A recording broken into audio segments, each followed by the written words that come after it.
Today we are going to learning about second chapter, ninth biology, plant tissues. ఈ plant టిష్యూస్ని గురించి చూసే ముందు మనం 3 రకాల ఎక్స్పెరిమెంట్లు చేసి వాటి యొక్క సెల్స్ని అబ్జర్వ్ చేద్దాం. ఫస్ట్ వన్ ఏంటంటే cell in onion peel, second one ఏంటంటే cells in betel leaf peel, మూడోది ఏంటంటే సెల్ ఇన్ రూట్ టిప్. ఈ 3 ఎక్స్పెరిమెంట్లు ఇప్పుడు మనం చేద్దాం.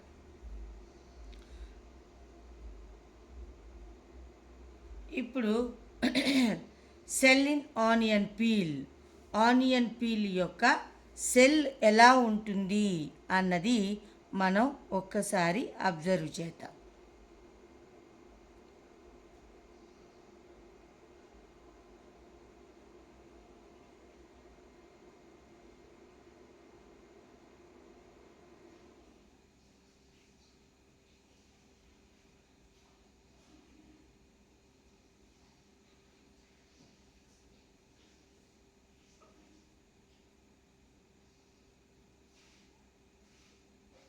ఎస్, ఇది ఆనియన్ పీల్.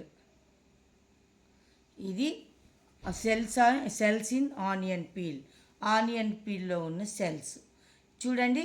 ఈ ప్లాస్మా మెంబ్రేను వీటిని కవర్ చేస్తూ ఉన్న లేయరు. ఈ లేయర్ పైన, ప్లాస్మా లేయర్ పైన అనదర్ లేయర్ ఉంటుంది. దాన్ని సెల్ వాల్ అంటారు. సెల్ లోపల న్యూక్లియస్ ఉంటుంది, సైటోప్లాజం ఉంటుంది. ఇది సెల్స్ ఇన్ ఆనియన్ పీల్. ఇంకొకటి ఏంటి అంటే సెల్స్ ఇన్ బీటల్ లీఫ్. ఇది బీటల్ లీఫ్ పీల్లో ఉన్న సెల్స్. ఇక నెక్స్ట్ వన్ ఏంటి అంటే సెల్స్ ఇన్ రూట్ టిప్. దాని గురించి చూద్దాం. మరి మనం ఏం చేయాలంటే ఒక ఆనియన్ని తీసుకొని ఆనియన్ని ఒక ప్లాస్టిక్ గ్లాసులో వాటర్ పోసి దాంట్లో ఆనియన్ని ఉంచాలి. అట్లా ఆనియన్ని ఒక 1 day ఆర్ 2 days అట్లా ఉంచితే ఆనియన్ నుంచి రూట్స్ అనేవి ఈ గ్లాస్ లోపలికి ఫామ్ అవటం జరుగుతూ ఉంటుంది. ఆ రూట్లో నుంచి ఈ టిప్ భాగం అంటే ఏంటి అంటే రూట్ యొక్క చివరి భాగాన్ని కత్తిరించి దాన్ని స్లైడ్ పై పెట్టి తర్వాత దానిపై కవర్ స్లిప్ పెట్టి దాన్ని మనం అబ్జర్వ్ చేస్తే ఆ రూట్ టిప్ అనేది మనకి ఎట్లా కనబడుతుంది అంటే ఇలా కనబడుతుంది. Cells in an onion root tip. దీన్ని ఏమంటారు అంటే రూట్ క్యాప్ అని చెప్పేసి అంటూ ఉంటారు. ఇట్లా మనకి రూట్ టిప్ అనేది కనబడటం జరుగుతూ ఉంటుంది. ఇందాకలా చెప్పుకున్న బీటల్ లీఫ్ అయితే ఏంటి, తర్వాత ఆనియన్ పీల్ అయితే ఏంటి, ఇవన్నీ కూడా మనం ఇంతకు ముందు చెప్పుకున్న ఎక్స్పెరిమెంట్లలో ఎలా అయితే 5 steps ఉంటాయో ఆ 5 stepsని యూజ్ చేసి ఆ ఆనియన్ పీల్ యొక్క సెల్స్ని, బీటల్ లీఫ్ యొక్క సెల్స్ని, తర్వాత ఈ రూట్ టిప్ యొక్క సెల్స్ని మనం మైక్రోస్కోప్ కింద పెట్టి అబ్జర్వ్ చేయటం అనేది జరుగుతూ ఉంటుంది. అయితే ఇక్కడ ఒక విషయం ఏంటి అంటే ఇక్కడ సెల్స్ అనేవి ఒకటి లేవు, చాలా సెల్స్ ఉన్నాయి. ఆ సెల్స్ కూడా ఈ 3 ఫిగర్లలో చూడటానికి ఎట్లా ఉంటాయి అంటే సేమ్ టైప్లో ఉంటాయి. అంటే టిష్యూ అంటే ఏంటి అంటే same types of cells, same functioning cells అన్నీ కలిసి ఒక గ్రూపుగా ఏర్పడతాయి. వాటినే ఏమంటారు అంటే టిష్యూ అంటారు. A group of cells which shows same function and same type of cells are called tissues అని మనం చెప్పవచ్చు. ఇప్పుడు మనం ప్లాంట్ టిష్యూస్లో ఎన్ని టైప్స్ ఉంటాయి అన్నది మనం చూద్దాం. ఈ టైప్స్ ఆఫ్ ప్లాంట్ టిష్యూస్ ఎన్ని ఉంటాయి? ప్లాంట్ టిష్యూస్ అంటే మొత్తం 4 types ఆఫ్ ప్లాంట్ టిష్యూస్ అనేవి ఉండటం జరుగుతూ ఉంటుంది. ఫస్ట్ వన్ ఏంటి అంటే మెరిస్టమాటిక్ టిష్యూ, రెండోది డెర్మల్ టిష్యూ, మూడోది గ్రౌండ్ టిష్యూ, నాలుగోది వాస్క్యులర్ టిష్యూ అని చెప్పడం జరుగుతూ ఉంటుంది. మరి మెరిస్టమాటిక్ టిష్యూ దేనికి ఉపయోగపడుతుంది అంటే ఓవరాల్ గ్రోత్కి మరియు ఏదైనా డ్యామేజ్ జరిగితే దాన్ని రిపేర్ చేయడానికి ఈ మెరిస్టమాటిక్ టిష్యూ అనేది ఉపయోగపడుతుంది. డెర్మల్ టిష్యూ దేనికి ఉపయోగపడుతుంది అంటే ప్రొటెక్షన్కి ఉపయోగపడుతుంది. ఈ సెల్స్ అన్నిటికీ పైన వైపు బయటి వైపు కవరింగ్ చేసే ఆ లేయర్నే ఏమంటారు అంటే డెర్మల్ టిష్యూ అని చెప్పేసి అంటూ ఉంటారు. ఇక గ్రౌండ్ టిష్యూ అంటే ఏంటి? ఇవి టిష్యూస్ అన్నింటినీ కూడా దగ్గరికి చేసి ప్యాక్ చేయటానికి ఉపయోగపడే బల్క్ ఆఫ్ టిష్యూస్ని ఏమంటారు అంటే గ్రౌండ్ టిష్యూ అని చెప్పేసి అంటూ ఉంటారు. వాస్క్యులర్ టిష్యూ అంటే ఏంటి? ఇది ప్లాంట్లో ట్రాన్స్పోర్టింగ్కి ఉపయోగపడే టిష్యూనే ఏమంటారు అంటే వాస్క్యులర్ టిష్యూ అని చెప్పేసి అంటూ ఉంటారు. ఇప్పుడు మనం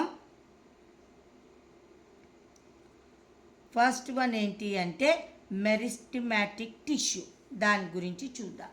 ఈ మెరిస్టమాటిక్ టిష్యూ అనేది ఎక్కడ ఉంటుంది అంటే రూట్ టిప్పులో కానీ షూట్ టిప్పు మీద కానీ ఎక్కువగా ఈ సెల్స్ అనేవి ప్రజెంట్ అయి ఉంటాయి. అంతేకాకుండా ఇతర టిష్యూ లేయర్స్ మధ్యలో కూడా ఈ మెరిస్టమాటిక్ టిష్యూ అనేది ప్రజెంట్ అయి ఉంటుంది. మనం ఆల్రెడీ చెప్పుకున్నాం ఈ మెరిస్టమాటిక్ టిష్యూ దేనికి ఉపయోగపడుతుంది అంటే ఓవరాల్ గ్రోత్కి రిపేర్కి ఈ మెరిస్టమాటిక్ టిష్యూ అనేది ఉపయోగపడుతుంది. జనరల్గా ఈ మెరిస్టమాటిక్ టిష్యూ యొక్క మనం క్యారెక్టర్స్ చూద్దాం. దీంట్లో సెల్స్ ఎలా ఉంటాయి అంటే స్మాల్గా థిన్గా ఉన్న సెల్ వాల్ని కలిగి ఉంటాయి. వీటిలో పర్టిక్యులర్ న్యూక్లియస్ మరియు సైటోప్లాజం ఉంటుంది. ఈ సెల్స్ మధ్య ఎలాంటి స్పేసెస్ ఉండవు. ఇవి కంటిన్యూస్గా డివైడ్ అవుతూ ఉండి ఆ రూట్ గ్రోత్కి షూట్ యొక్క గ్రోత్కి ఈ మెరిస్టమాటిక్ టిష్యూ అనేది ఉపయోగపడుతుంది. మరి ఈ మెరిస్టమాటిక్ టిష్యూ అవి ఉండే లొకేషన్ని బట్టి 3 టైప్స్గా డివైడ్ చేయటం జరిగింది. Apical meristematic, lateral meristematic, intercalary meristematic tissue అని 3 టైప్స్గా డివైడ్ చేయటం జరిగింది. ఇప్పుడు మనం ఎల్ఎస్ ఆఫ్ షూట్ టిప్ని తీసుకొని దాని యొక్క స్ట్రక్చర్ని ఒక్కసారి మనం అబ్జర్వ్ చేద్దాం. మనం ఆల్రెడీ చెప్పుకున్నాం మెరిస్టమాటిక్ టిష్యూ అంటే టిప్ భాగంలో ఉండేది, అంటే చివరి భాగాలలో ఉండే వాటినే టిప్ అంటారు. అట్లా షూట్ టిప్లో కానీ రూట్ టిప్లో కానీ ఉండే టిష్యూస్నే మెరిస్టమాటిక్ టిష్యూ అంటారు. మెరిస్టమాటిక్ టిష్యూ ఓవరాల్ గ్రోత్కి రిపైర్కి ఉపయోగపడుతుంది. దీని యొక్క సెల్స్ స్మాల్గా థిన్గా ఉన్న సెల్ వాల్ని కలిగి ఉంటాయి. ఈ సెల్స్ అన్నీ కూడా సెల్స్ మధ్య ఎలాంటి స్పేసెస్ ఉండవు. ఇవి వేరే టిష్యూ లేయర్స్ మధ్యలో ఇవి ఉండటం అనేది జరుగుతూ ఉంటుంది. ఇప్పుడు మనం ఆ టైప్స్ ఆఫ్ మెరిస్టమాటిక్ టిష్యూ చూద్దాం. ఎపికల్ మెరిస్టమాటిక్ టిష్యూ అంటే ఇక్కడ షూట్ అంటే కొమ్మ అని అర్థం.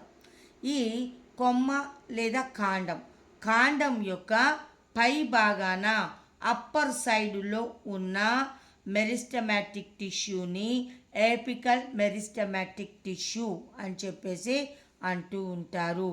ఈ ఎపికల్ మెరిస్టమాటిక్ టిష్యూకి బోత్ సైడ్స్ ఆర్ ఎడ్జెస్లో different types of tissue cells ఉంటాయి. వాటిని ఏమంటారు అంటే లేటరల్ మెరిస్టమాటిక్ టిష్యూ అని చెప్పేసి అంటూ ఉంటారు. అంటే ఏంటి?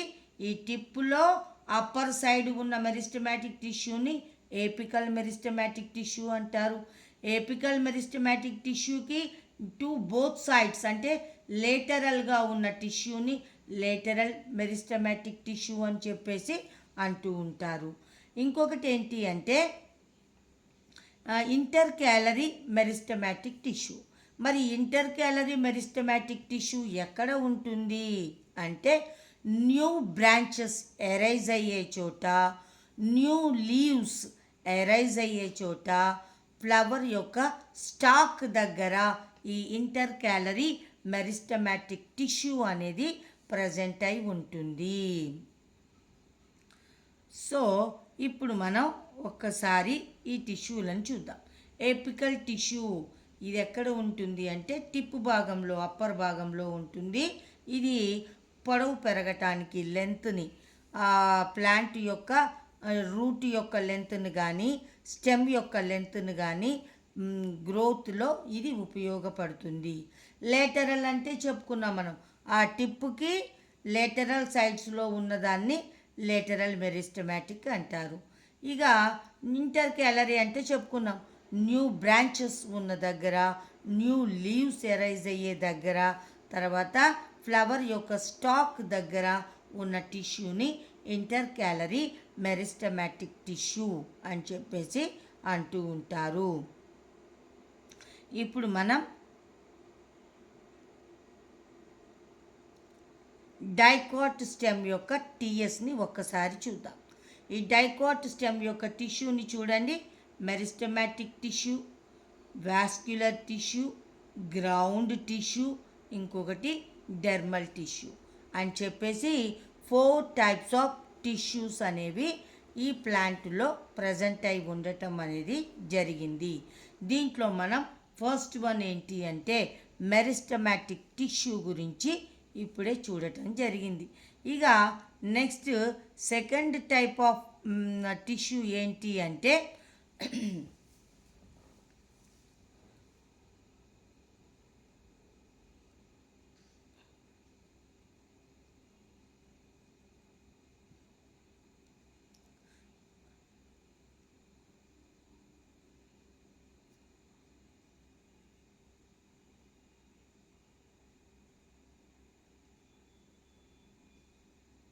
Dermal tissue. ఇప్పుడు మనం డెర్మల్ టిష్యూ గురించి ఒక్కసారి చూద్దాం. ఈ డెర్మల్ టిష్యూ అంటే పేరులోనే ఉంది. డెర్మల్ అంటే పైవైపు ఉన్న లేయర్స్నే ఏమంటారు అంటే డెర్మిస్ లేదా డెర్మల్ లేయర్స్ అంటారు. ఆ డెర్మల్ లేయర్స్లో ఉన్న టిష్యూనే డెర్మల్ టిష్యూ అని చెప్పేసి అంటూ ఉంటారు. ఈ డెర్మల్ టిష్యూని మనం పీల్ ఆఫ్ రియో లీఫ్లో అబ్జర్వ్ చేయొచ్చు. మరి వీటి యొక్క క్యారెక్టర్స్ని మనం ఒకసారి చూసి దాని యొక్క డయాగ్రామ్ను కూడా చూద్దాం. అయితే ఇవి సింగిల్ లేయర్ సెల్స్, ఒకే లేయర్తో ఉండే సెల్స్ ఈ డెర్మల్ టిష్యూ. వీటి యొక్క వేరియేషన్ అనేది దేని మీద డిపెండ్ అయి ఉంటుంది అంటే లొకేషను మరియు వాటి యొక్క ఫంక్షన్ మీద ఈ సెల్స్ యొక్క వేరియేషన్ అనేది డిపెండ్ అయి ఉంటుంది. ఈ సెల్స్ అనేవి 3 టైప్స్గా ఉంటాయి. Epidermis, guard cells, epidermal hairs. దీన్నే ఏమంటారు అంటే రూట్ హెయిర్స్ అని కూడా అంటారు. ఇలా 3 టైప్స్ ఆఫ్ సెల్స్ అనేవి ఈ డెర్మల్ టిష్యూలో ప్రజెంట్ అయి ఉంటాయి. ఈ డెర్మల్ టిష్యూ యొక్క క్యారెక్టర్స్ని చూస్తే ఇవి థిక్ వాల్స్ని కలిగి ఉంటాయి. ఇవి దేనికి ఉపయోగపడతాయి అంటే ప్లాంట్ని ప్రొటెక్ట్ చేయడానికి, మెకానికల్ డ్యామేజ్ నుండి ప్రొటెక్ట్ చేయడానికి ఈ డెర్మల్ టిష్యూ అనేది ఉపయోగపడుతుంది. ఇంకొకటి ఏంటి అంటే ప్రివెంట్ లాస్ ఆఫ్ వాటర్ని లాస్ అవ్వడాన్ని కూడా తగ్గించడానికి లేదా ప్రివెంట్ చేయడానికి ఈ డెర్మల్ టిష్యూ అనేది ఉపయోగపడుతుంది. ఇక నెక్స్ట్ వన్ ఏంటి అంటే బార్క్. మరి ఈ బార్క్ అంటే ఏంటి? బార్క్ అంటే ఎపిడెర్మిస్ పైన ఉన్న నంబర్ ఆఫ్ లేయర్స్ని ఏమంటారు అంటే బార్క్ అని చెప్పేసి అంటూ ఉంటారు.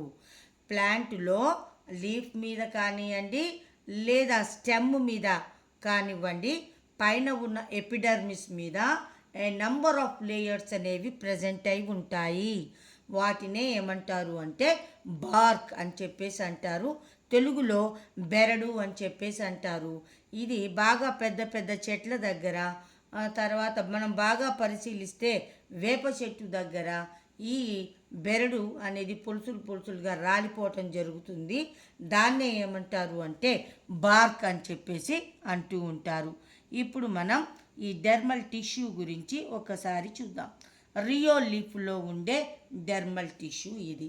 ఇక ఎక్స్పెరిమెంట్ మీకు తెలిసిందే. స్లైడ్ తీసుకోవటం, దాన్ని వాటర్లో వేయటం, స్లైడ్ మీద పెట్టడం, ఆ స్లైడ్ మీద కవర్ స్లిప్ పెట్టడం, దాన్ని మైక్రోస్కోప్ కింద పెట్టి అబ్జర్వ్ చేస్తే ఇలా కనబడుతుంది. ఇది రియోలీఫ్ యొక్క డెర్మల్ టిష్యూ. ఇప్పుడు మనం ఈ రియోలీఫ్లో ఈ మధ్యలో ఉన్న ఈ హోల్ని ఏమంటారు అంటే స్టొమాటా అని చెప్పేసి అంటూ ఉంటారు. ఈ స్టొమాటా యొక్క స్ట్రక్చర్ని మనం ఒక్కసారి అబ్జర్వ్ చేద్దాం.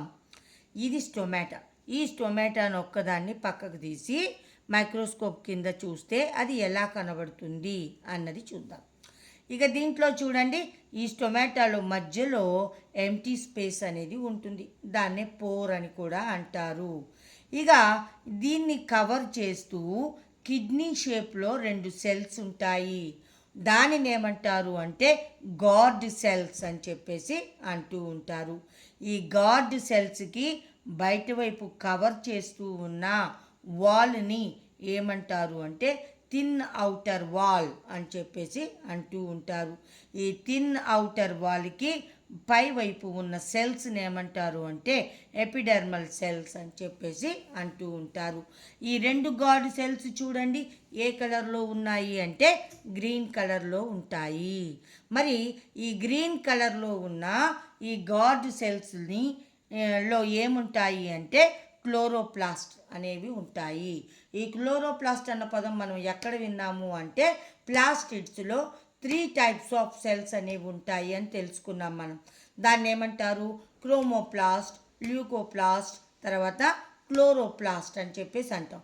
ఆ క్లోరోప్లాస్టులు ఇక్కడ ఈ స్టొమాటాలో ఈ గార్డ్ సెల్స్లో ప్రజెంట్ అయి ఉండటం అనేది జరుగుతూ ఉంటుంది. ఈ గార్డ్ సెల్స్ కానివ్వండి, ఔటర్ వాల్ కానివ్వండి, ఈ ఎపిడెర్మల్ సెల్స్ ఇవన్నీ కూడా ఏ టిష్యూతో తయారవుతాయి అంటే డెర్మల్ టిష్యూతో తయారవ్వడం అనేది జరుగుతూ ఉంటుంది. ఇది డెర్మల్ టిష్యూ గురించి. ఈ డెర్మల్ టిష్యూలో కూడా మనం ఏం చెప్పుకున్నాము, గార్డ్ సెల్స్ అని చెప్పుకున్నాము. ఇంకొకటి ఏం చెప్పుకున్నాం మనం ఎపిడెర్మిస్ అనుకున్నాం. అంటే పై లేయర్ని ఎపిడెర్మిస్ అంటాము.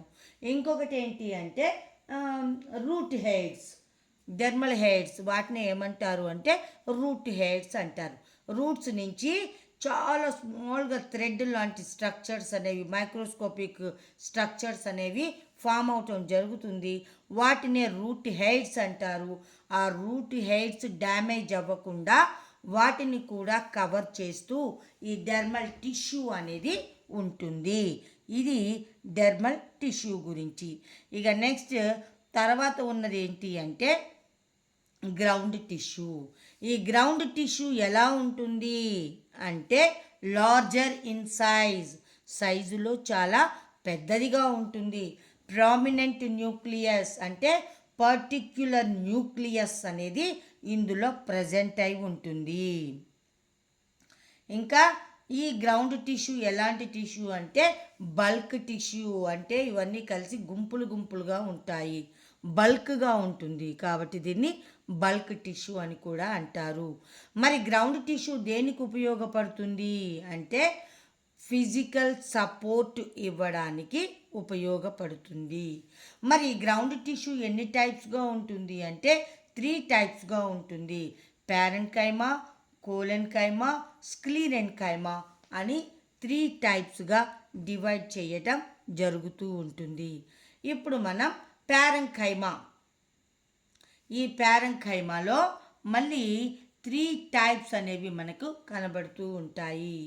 అయితే జనరల్గా ఈ గ్రౌండ్ టిష్యూ ఎలా ఉంటుంది అంటే సాఫ్ట్గా, ఈ ప్యారెన్కైమా అనేది ఎలా ఉంటుంది అంటే సాఫ్ట్గా ఉంటుంది, థిన్ వాల్ని కలిగి ఉంటుంది, లూజ్గా ప్యాక్ అయి ఉంటాయి. అంటే వీటి మధ్య స్పేసెస్ అనేవి మనకు కనబడుతూ ఉంటాయి.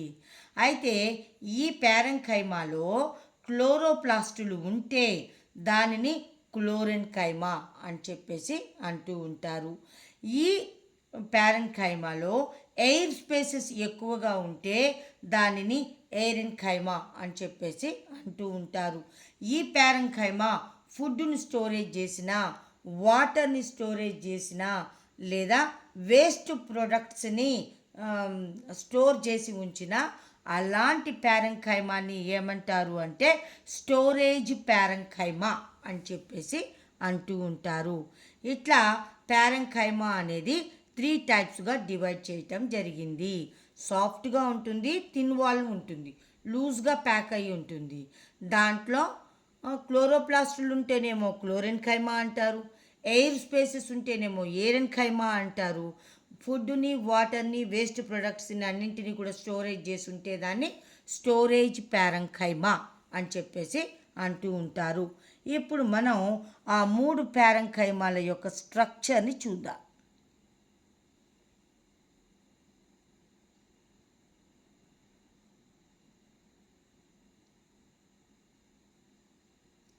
చూడండి, గ్రౌండ్ టిష్యూలు 3 టైప్స్ ఉన్నాయి. ప్యారెంకైమా, కోలెన్కైమా, ఇంకొకటి స్క్లీరెన్కైమా అని చెప్పేసి 3 టైప్స్గా ఈ 3 రకాల టిష్యూలు, గ్రౌండ్ టిష్యూలు అనేవి ఉండటం జరుగుతూ ఉంటుంది.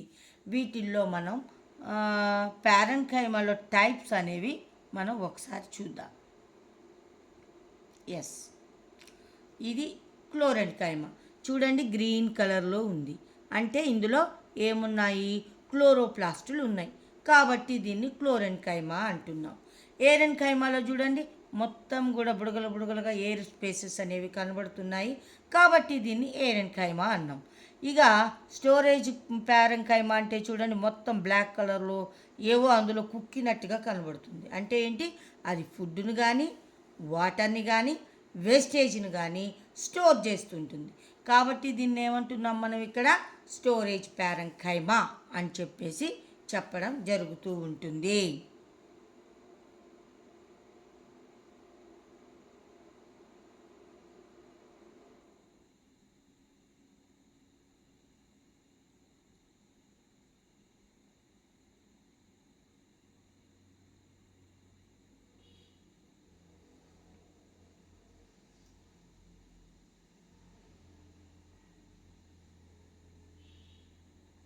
ఇక నెక్స్ట్ వన్ చూద్దాం మనం, కోలెన్కైమా.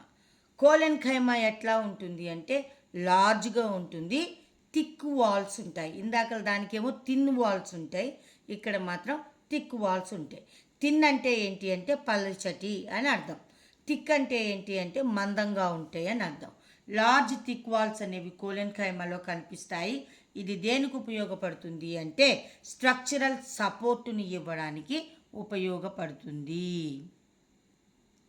ఇక నెక్స్ట్ వన్ ఏంటి అంటే స్క్లీరెన్కైమా. మరి ఈ స్క్లీరెన్కైమా ఎలా ఉంటుంది అంటే థిక్ వాల్స్ని కలిగి ఉంటుంది, టైట్లీ ప్యాక్ అయి ఉంటుంది. వీటి మధ్య ఎలాంటి స్పేసెస్ అనేవి కనిపించవు. ఇది కూడా సపోర్ట్కి ప్లాంట్కి సపోర్టుని ఇవ్వడానికి ఈ స్క్లీరెన్కైమా అనేది ఉపయోగపడుతుంది. ఇక్కడ ఒక సైంటిస్ట్ నేమ్ ఇవ్వటం జరిగింది, నెహెమియా గ్రూ. ఆయన్ని మనం ఒక్కసారి చూద్దాం.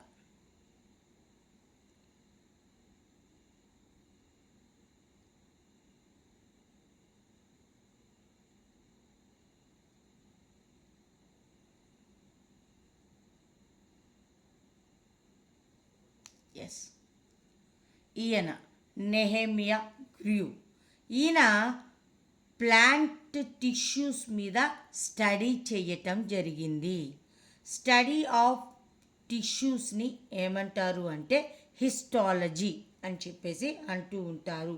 ఆ హిస్టాలజీలో ఈయన పరిశోధనలు చేయటం, రీసెర్చ్ చేయటం జరిగింది. ఈయన దేన్ని కనుక్కున్నాడు అంటే ఈ ప్యారెంకైమా అన్న టిష్యూని ఈయన కనుక్కోవడం అనేది జరిగింది. ఈయన నెహెమియా గ్రూ. ఈయన ఎనాటమీ ఆఫ్ ప్లాంట్స్ అన్న బుక్ను కూడా ఇతను ఎనాటమీ ఆఫ్ ప్లాంట్స్ అన్న బుక్ని ఈయన పబ్లిష్ చేయటం జరిగింది.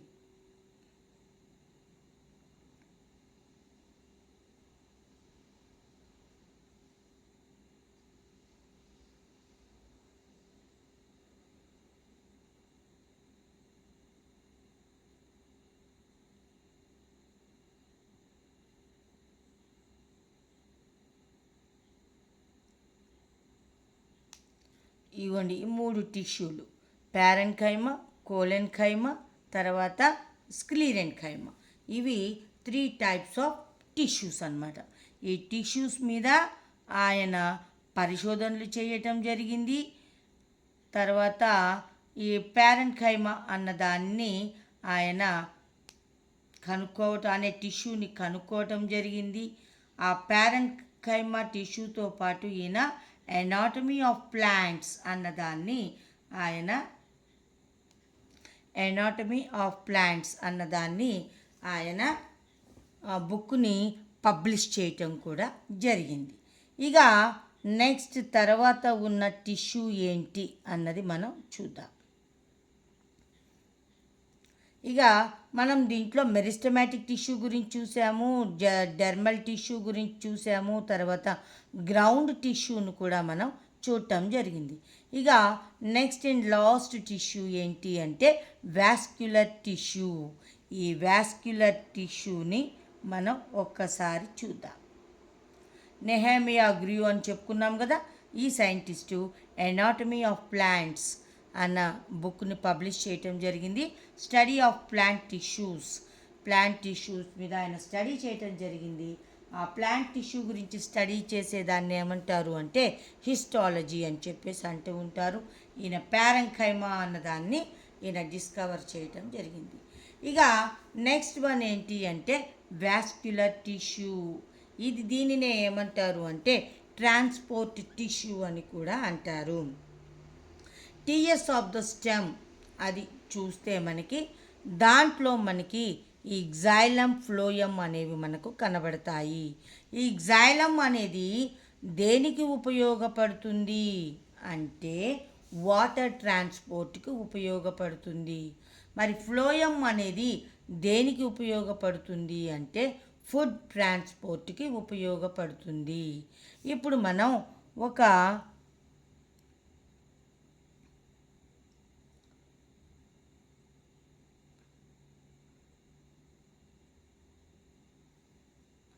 జైలంని ఫ్లోయంని ఒక్కసారి మనం అబ్జర్వ్ చేద్దాం. ఇక్కడ చూడండి, ఇక్కడ ఈ రెడ్ కలర్లో ఉన్నదాన్ని ఏమంటారు అంటే జైలం అని చెప్పేసి అంటూ ఉంటారు. ఈ జైలంకి లోపలి వైపు ఉన్న ఈ ట్యూబ్ని ఏమంటారు అంటే ఫ్లోయం అని చెప్పేసి అంటూ ఉంటారు. ఈ రెడ్ కలర్లో ఉన్న ఈ జైలం దేనికి ఉపయోగపడుతుంది అంటే వాటర్ ట్రాన్స్పోర్ట్కి ఉపయోగపడుతుంది. ఈ ఫ్లోయం అనేది దేనికి ఉపయోగపడుతుంది అంటే ఈ ఫుడ్ ట్రాన్స్పోర్ట్కి ఉపయోగపడుతుంది. ఈ జైలంని ఫ్లోయంని రెండింటిని కలిపి ఏమంటారు అంటే వాస్క్యులర్ టిష్యూ అని చెప్పేసి అంటూ ఉంటారు. మరి ఈ జైలంలో ఏమేమి ఉంటాయి అన్న దాని గురించి మనం చూద్దాం. Xylem contains elongated tracheal cells, tubular vessels, fibers and parenchyma. ఇవన్నీ కూడా ఈ xylem వెసెల్లో మనకి కనబడుతూ ఉంటాయి. వాటి యొక్క బొమ్మలో అయ్యే పార్ట్స్ని మనకి చూపించడం జరిగింది. ట్రాకిడ్, తర్వాత ట్యూబ్యులర్ వెసెల్స్, తర్వాత ఫైబర్స్, తర్వాత ప్యారెన్కైమా. ఇవన్నీ కూడా మనకి ఎక్కడ కనబడతాయి అంటే జైలం వెసెల్లో మనకి కనబడతాయి.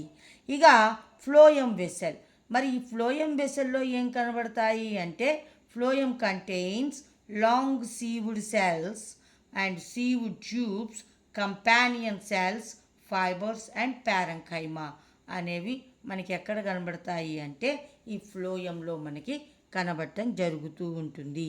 రెడ్ కలర్లో ఉన్నదేమో జైలం, ఆక్సాలైన్కి లోపల వైపు ఉన్న గ్రీన్ కలర్నేమో ఫ్లోయం అని చెప్పేసి అంటూ ఉంటారు. ఇట్లా జైలంలోనూ తర్వాత ఫ్లోయంలోనూ ఈ సెల్స్ అనేవి ఉండటం అనేది జరుగుతూ ఉంటుంది. ఇవి ప్లాంట్లో ఉండే డిఫరెంట్ టైప్స్ ఆఫ్ టిష్యూస్, వాటి యొక్క ఫంక్షన్స్. దీంతో సెకండ్ చాప్టర్ అనేది కంప్లీట్ అయ్యింది.